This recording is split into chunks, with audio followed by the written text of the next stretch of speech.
제가 오늘 낮 시간에 저희 어머니 뵈러 다녀왔는데 인천은 35도 이렇게 차에 찍히더라고요. 한 3시쯤 서울 들어왔는데요. 38도 찍히더라고요. 그러더니 서초동으로 들어오니까 39도 이렇게 바깥 기온이 그렇게 뜨거운 낮에 뜨거운 시간들에 이런 계절을 보내면서 수요예배 오시는 여러분들 정말 대단하다, 고맙다 이런 생각이 듭니다. 옆에 있는 분들에게 참 대단합니다, 그 믿음 잘 지키시기 바랍니다 인사하겠습니다. 참 대단합니다, 그 믿음 잘 지키시기 바랍니다. 네, 여러분들 믿음이 참 대단하네요. 멀리서 오신 분들도 계시고 여러분들 때문에 한국 교회가 또 우리나라가 또 우리 교회가 잘 되는 줄로 믿습니다. 여러분들에게 구원의 임마누엘의 은혜가 넘쳐나기를 주의 이름으로 축복합니다. 이런 때이지만 여러분들이 이렇게 교회 오셨는데 우리가 잘 이제 좀 더운 지나가고 이제 9월 선선한 바람이 불면 9월 달부터 우리 재정비해서 수요 예배도 더 많이 모이는, 충만히 모이는 그런 예배를 한번 만들어 갔으면 좋겠습니다. 여러분만 일단 모이는데 더욱 힘써 주시기 바랍니다. 아멘.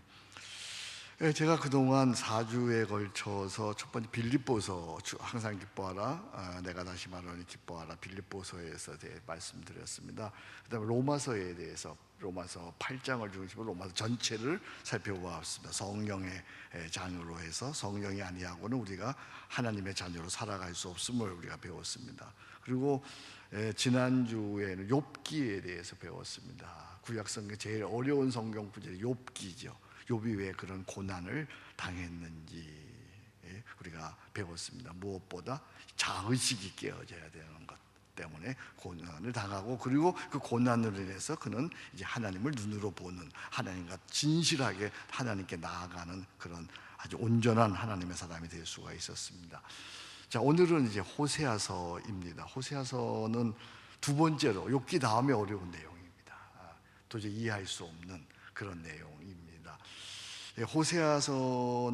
호세아는 하나님께 도저히 이해할 수 없는 그런 명령을 받습니다. 많고 많은 여인 중에 아름다운 여인, 정결한 여인도 세상에 많지만 하나님께서는 음여인 고멜과 결혼하여 가정을 이루라고 하는 것입니다.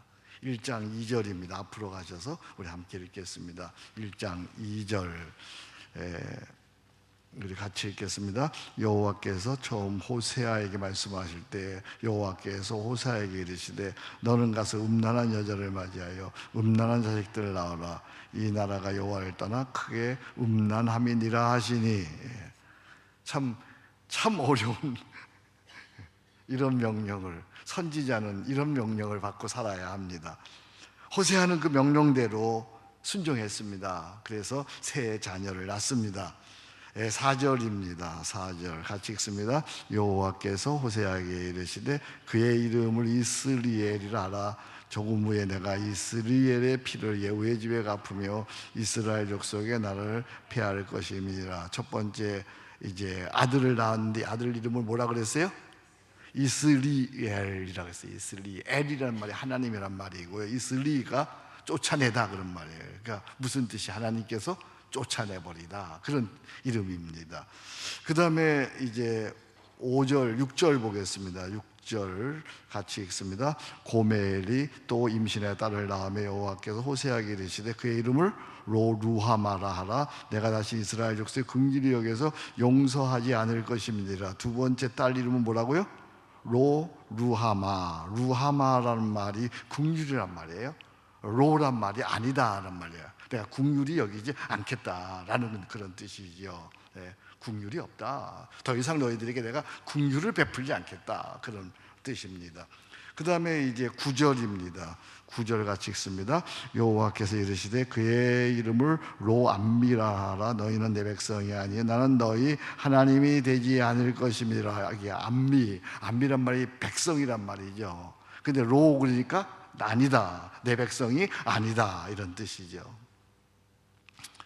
이는 단순한 개인의 가정사가 아니라 하나님께서 몹시도 이스라엘 백성을 보시면서 안타까워서 내놓은 상징적 계시의 사건입니다. 우리 죄인인 인간을 얼마나 사랑하셨으면 하나님께서 독생자, 금방 찬양 성가대가 찬양해 주셨죠. 독생자를 나를 위해서 십자가에 죽기까지 내어놓으시듯 하나님께서 이스라엘을 얼마나 사랑하시면 당신의 종 호세아를 가늠한 여인에게 내어주시면서까지 그렇게 이스라엘이 하나님께 가늠했다는 것을 알려주시고 이제 이스라엘이 거기서 돌아오기를 기다리시는 하나님이 이해할 수 없는 사랑이 담겨 있는 거죠. 참 이해할 수 없는 하나님의 사랑입니다. 그러니까 호세아와 음녀 고멜의 결혼은 하나님 자신과 이스라엘의 관계를 상징적으로 뭐로 천명하신 거예요? 부부관계로 천명하신 거죠. 하나님과 이스라엘 관계가 바로 부부관계다라는 거예요. 야훼 하나님께서 이스라엘이 주변의 동맹국 아람과 그들의 신들을 동시에 섬기는 것을 보면서 호세아와 음녀 고멜의 신뢰를 들어서 생생하게 너희는 그것이 가늠하는 것이다, 나에 대해서 가늠하는 것이다 라고 보여주시는 것이죠. 결국 북이스라엘은 영적 이 가늠으로 인해서 당대 최대 강국인 아수르에 의해서 수도 사마리아가 정복당함으로써 주전 예수님 오시기 전 722년의 역사에서 사라집니다. 이스라엘이 하나님과 부부관계인데 이 이스라엘이 하나님을 사랑하지 아니하고 주변국에 있는 동맹국들 아람과 그들의 신들을 섬기는 것을 보면서 이제 하나님은 그들에게 이 고멜의 사건, 호세아와 고멜의 사건을 통해서 깨닫고 돌아오기를 원하시는 거예요. 그런데 이것으로 모든 것이 끝나는 것이 아니죠. 하나님께서 호세아에게 있을 수 없는 일을 또 하라고 하세요. 3장 1절입니다. 이건 도저히 있을 수 없는 일이죠. 3장 1절 같이 읽겠습니다. 여호와께서 내게 이르시되 이스라엘 자손이 다른 신을 섬기고 건포도 과자를 즐기지라도 여호와가 그들을 사랑하나니 너는 또 가서 타인의 사랑을 받아 음녀가 된 그 여자를 사랑하라 하시기로. 고멜을 다시 남의 아내가 되어 있는, 그래서 그 품에 있는 고멜을 다시 너의 아내로 데려오라고 하시어요. 이건 있을 수 없는 일이에요. 그런데 이건 역시 상징적 계시의 사건이에요. 이스라엘의 반복되는 간음에도 불구하고 도저히 이해할 수 없는 하나님의 사랑으로 말미암아 다시 이스라엘을 회복시켜 주실 것을 보여주신 사건이죠. 그것이 이제 구체적으로 2절에서 5절인데 우리 같이 읽겠습니다. 2절에서 5절 같이 읽습니다. 내가 은 15개와 보리 한 오멜 반으로 나를 위하여 그를 사고 산다는 구속한다는 말이에요. 그에게 이르기를 너는 많은 날 동안 나와 함께 지내고 음행하지 말며 다른 남자를 따르지 말라. 나도 내게 그리하리라 하였노라.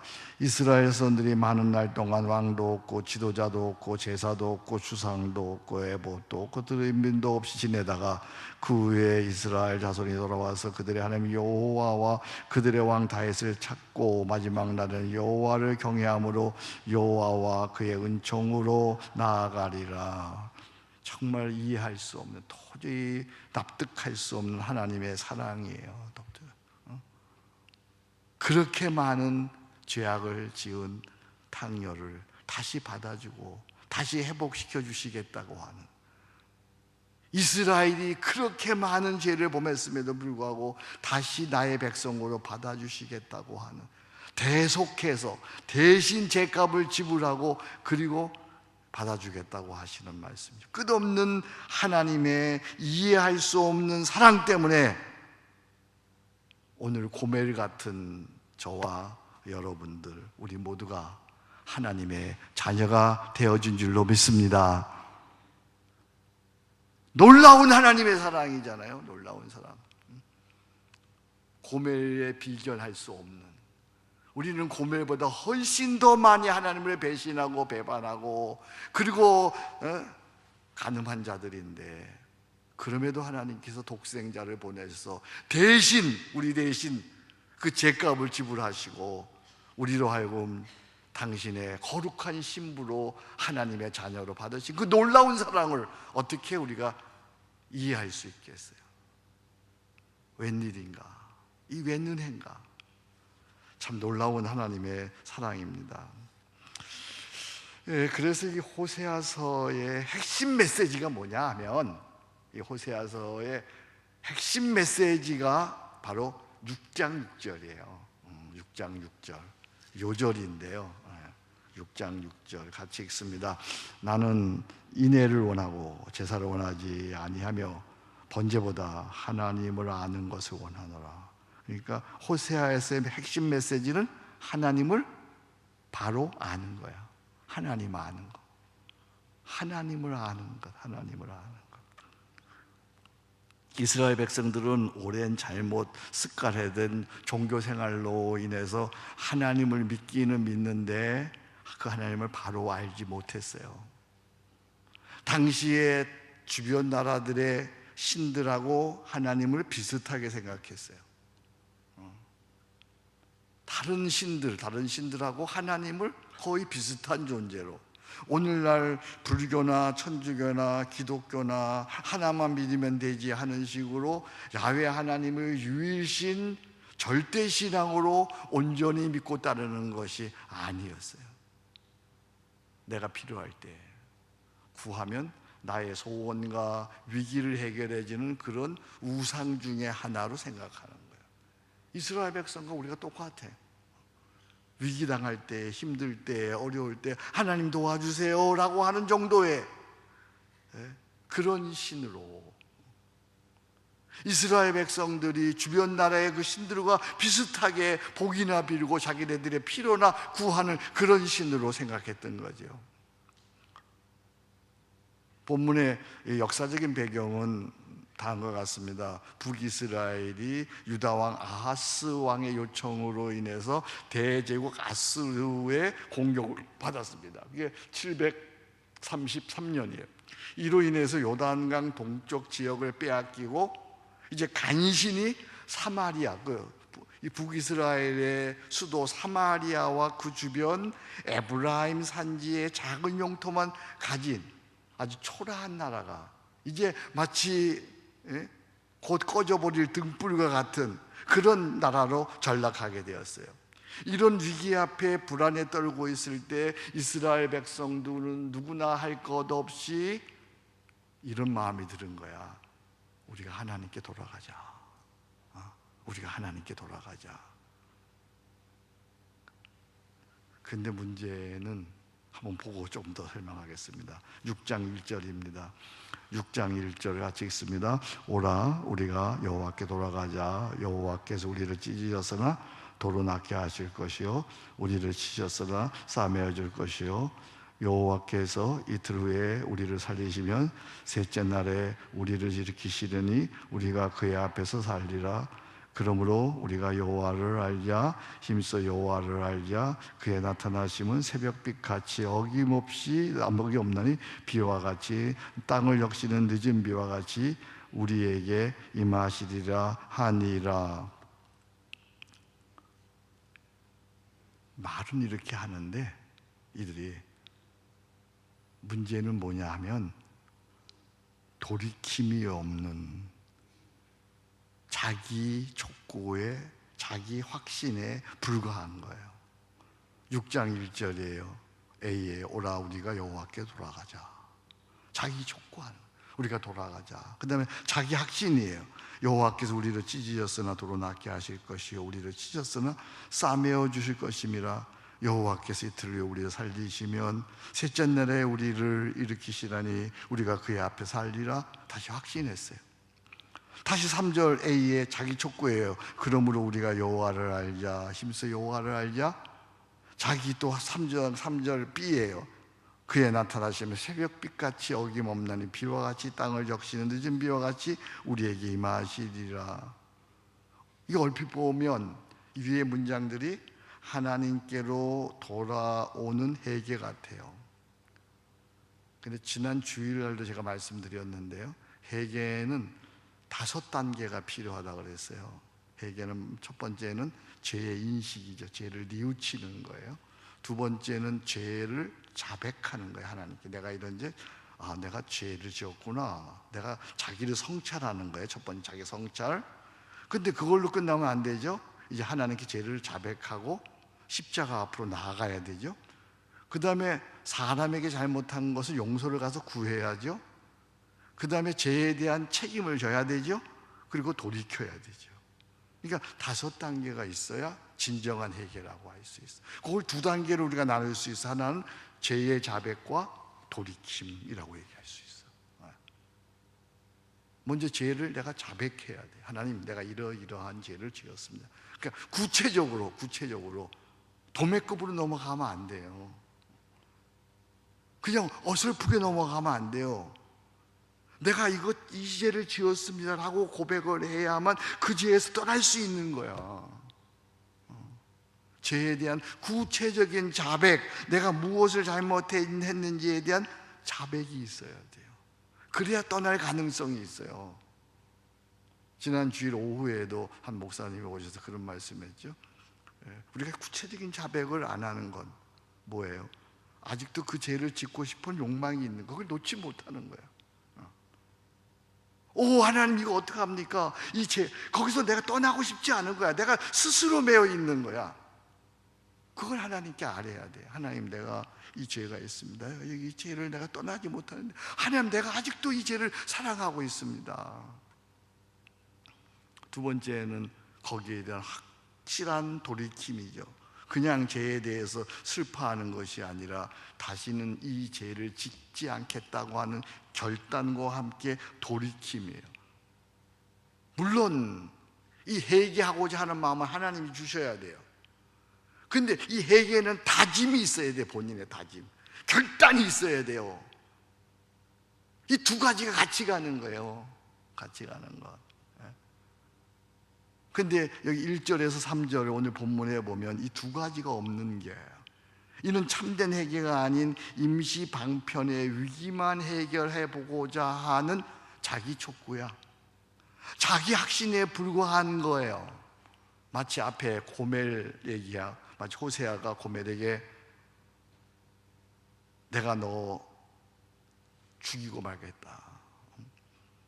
그래 고멜이 다시는 안 그럴게요. 안 그럴게요. 당신에게 돌아갈게요. 오직 당신만 알고 당신만 살아갈게요. 그러고는 여전히 내심 딴 여자 생각하고 있는 것과 같단 말이에요. 양다리 걸치고 있는 거예요. 계속. 진정한 진실한 단호한 그런 회개가 없는 거예요. 말만. 오라 우리가 여호와께로 돌아가자. 여호와께서 우리를 찢으셨으나 도로낫게 하실 것이요. 자기 촉구, 자기 확신. 그런데 하나님께서는 이미 이스라엘의 이 악한 마음을 더 잘 아시고 더 이상 안 속아주시는 거예요. 안 받아주는 거예요. 이 고멜과 같은 이스라엘의 반응에 대해 하나님께서는 절망적인 깊은 탄식으로 응답하세요. 많은 경우에 이 6장을 잘못 해석하고 있어요. 가만히 보세요. 이제 해석이 되잖아요. 4절 같이 읽겠습니다. 에브라임아, 내가 내게 어떻게 하랴? 유다야, 내가 내게 어떻게 하랴? 너의 인애가 아침 구름이나 시 없어지는 이슬 같도다. 에브라임아, 내가 어떻게 하랴? 유다야, 내가 내게 어떻게 하랴? 너의 인애가, 히브리어로 헤세드예요. 여기 헤세드. 이 헤세드가 아침 구름이나 시 없어지는 이슬 같도다. 여기 인애, 헤세드를 구약에서는 주로 인자, 인애, 후이, 후대, 사랑이라고 번역을 했어요. 공동 번역에서는 이걸 이렇게 번역했어요. 그러나 에브라임아, 너를 어떻게 하면 좋겠느냐? 유다야, 너를 어떻게 하면 좋겠느냐? 너의 사랑은 아침 만개 같구나. 덧없이 사라지는 이슬 같구나. 너의 사랑은 아침 안개 같고 덧없이 사라지는 이슬 같구나. 그래서 한 신학자는 이 헤세드를 조금 더 풀어서 이렇게 번역을 했더라고요. 인간관계 충실함, 인간적인 도리. 나는 그 해석을 보면서 이 헤세드를 여기서만큼은 신이라고 번역해야 적합하다고 생각했어요.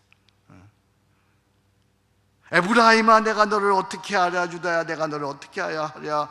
너희의 신이가 아침 구름이나 시 없이 없어지는 구름 같도다. 말만 번들하게 하는 거예요. 회개해야 된다고. 말만 하나님을 향해서 얘기하는 거예요. 그러니까 5절에 결국 무서운 하나님의 공의의 심판이 임하시는 거예요. 보세요. 5절, 그러므로 내가 선지자들로 그들을 치고 내 입의 말로 그들을 죽였노니, 다 같이 읽습니다. 내 심판은 빛처럼 나오니라. 무슨 말이에요? 내 심판은 빛처럼 온 세상이 밝게 알도록 빛처럼 공공연하게 그렇게 심판하겠다라고 하는 말씀이잖아요.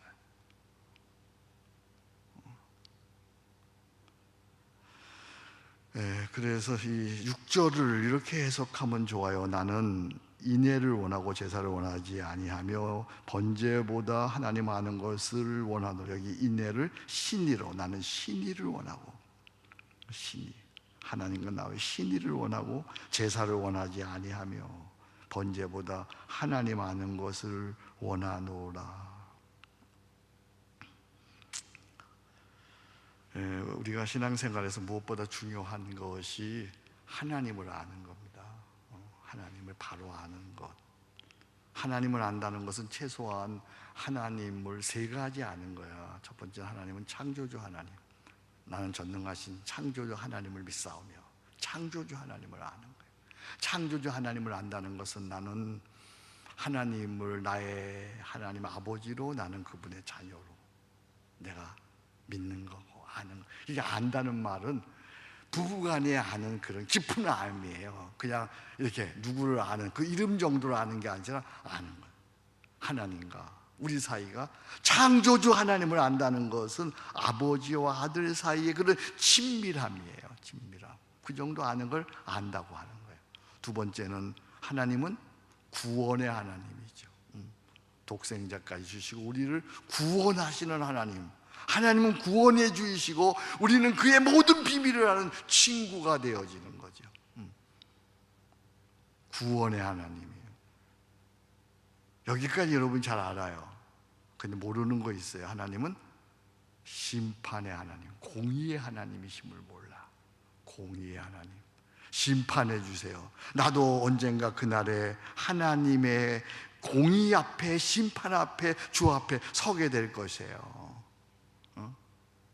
하나님은 창조주 하나님이세요. 하나님은 우리를 사랑해서 구원의 하나님이세요. 그러나 동시에 하나님은 공의의 하나님, 심판의 하나님이세요. 여러분이 진정 하나님을 아는가? 그렇다면 이스라엘 백성처럼 고멜처럼 살 수는 없는 거지요. 우리 모두는 다 현대판 고멜이지요. 어려운 일을 당하면 급하게 하나님께 도움을 구하는 얄팍한 상술 같은 믿음의 소유자들이죠. 하나님을 사랑한다고 하면서 실상 속마음은 세상 가치. 하나님이냐 소유냐 그러면 소유예요. 난 많이 봤어요. 소유, 그게 하나님이에요. 성공, 그게 하나님이에요. 명예, 그게 하나님이에요. 행복, 그게 하나님이에요. 욕망, 그게 하나님이에요. 우리 모두 고멜과 같은 음란한 사람은 아닌지. 4절 말씀 한번 생각해 보세요. 자, 4절. 오늘 여러분들이 내가 그렇지 않아요? 4절 다시 한번 같이 읽습니다. 에브라임아, 내가 어떻게 하랴. 유다야, 내게 어떻게 하랴. 너의 인애가 아침 구름이나 시 없어지는 이슬 같도다. 너희의 인애가 헤세드, 하나님을 향한 신의가, 하나님을 향한 그 사랑이, 신실한 사랑이 마치 아침 구름이나 쉬 없어지는 구름 같도다. 정말 하나님 더 사랑하나요? 하나님 더 사랑한다면, 여러분은 정말 하나님 더 사랑해서 이 무더운 날 여기 왔어요. 정말 하나님 사랑하면 예배에 더 신경을 쓰죠. 하나님 더 사랑하면 나에게 주어진 그 자리를 신실하게 지키죠. 하나님 정말 사랑하면 고난을 당해도 교회 손에 끼치지 않죠. 어려움이 있어도. 하나님 정말 사랑하면 교회 내에 작은 사람 한 사람을 소중히 여기죠. 그렇게 말하지 않죠. 에브라임아, 내가 내게 어떻게 하랴? 유다야, 내게 어떻게 하랴? 너희의 신의가 어쩌면 그렇게 아침 구름 같으냐? 시 없어지는 이슬 같으냐? 마른 번드름하게 우리가 여호와께로 돌아가자. 여호와께로 돌아가면 하나님이 낫게 하실 것이다. 하나님이 살려주실 것이다. 말은 그렇게 하면서 어떻게 그렇게 너희의 속마음은 아침 이슬 같으냐, 구름 같으냐, 그렇게 탄식하시는 거죠. 우리가 진정 하나님을 안다면, 창조주 하나님, 구원의 하나님, 공의의 하나님을 안다면 언제 어디서나 헤세드로 처신해야 돼. 신의롭게 처신해야 돼요. 신의롭게 하나님 앞에, 사람에게 신의를 가지고 처신해야 돼요. 지난 주일 말씀으로 돌아갈게요. 시편 15편 보십시다. 15편. 하나님께 예배하는 자가 어떻게 해야 되는지 이제 넘어가도 되겠어요. 시편 15편으로 갑니다. 하나님을 예배하는 자들은 어떻게 살아야 되는지 지난 주일 말씀인데요.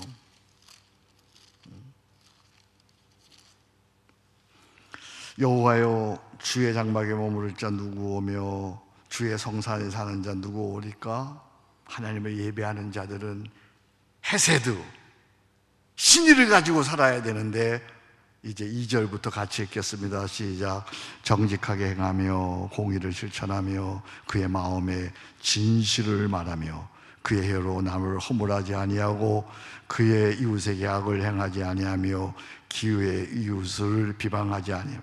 2절은 신의를 가지고 포괄적으로 어떻게 살아야 되냐면 정직하게 행하며 공의를 실천하며 그의 마음은 진실을 말하며.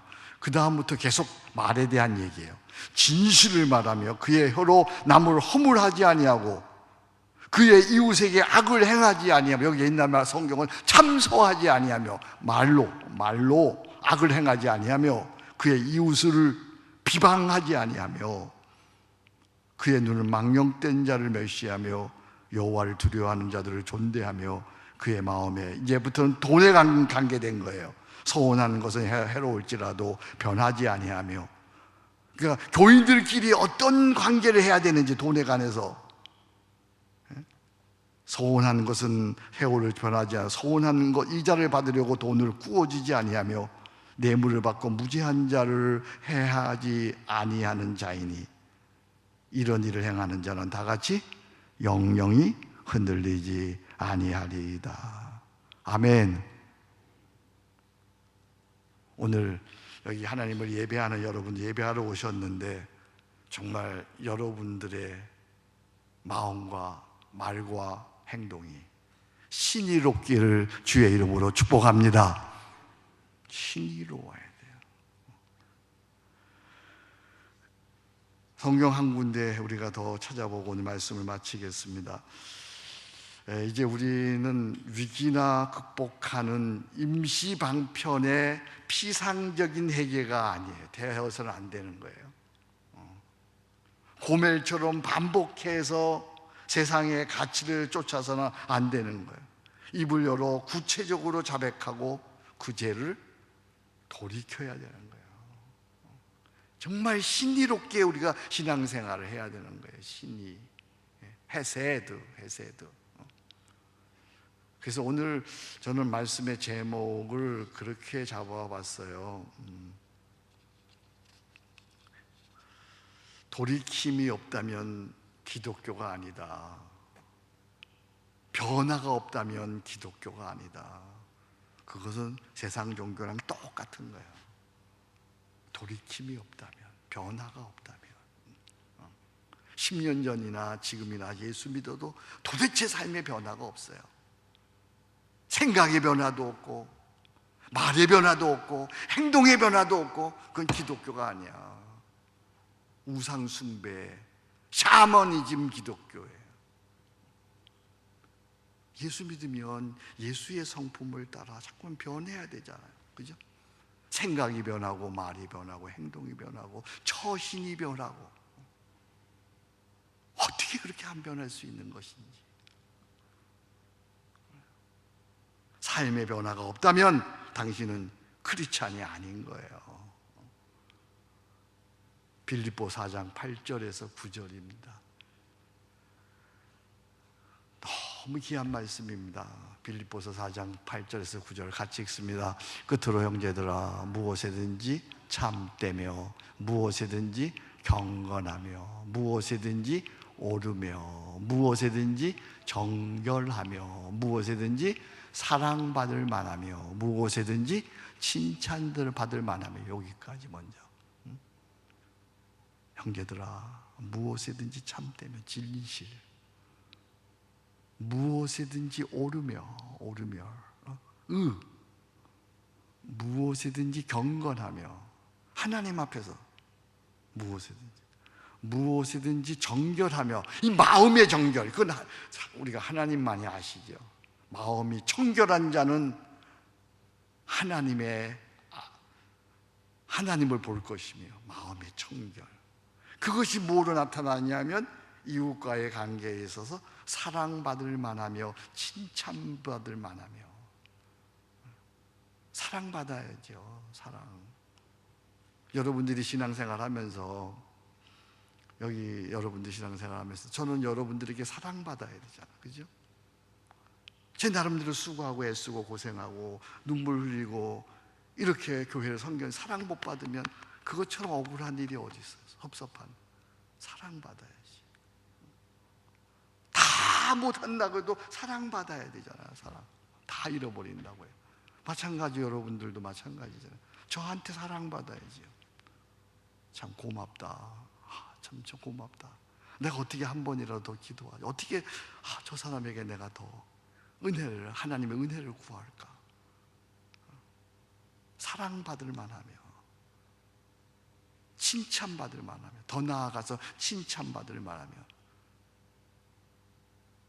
그러면서 사도 바울이 결론을 내려요. 너희는 내게 배우고 받고 듣고 본 바를 행하라. 그리하면 평강의 하나님이 너희와 항상 함께 계시리라. 비로소 하나님이 함께 하시는 거야. 하나님이 뭐 아무나에게 함께 하시는 거 아니에요. 무엇에든지 참되며, 무엇에든지 오르며, 무엇에든지 경건하며, 무엇에든지 정결하며, 무엇에든지 사랑받을 만하며, 무엇에든지 칭찬받을 만하며, 말씀을 가르친 대로, 배운 바대로 그대로 행하는 때 하나님이 함께 하시는 거예요.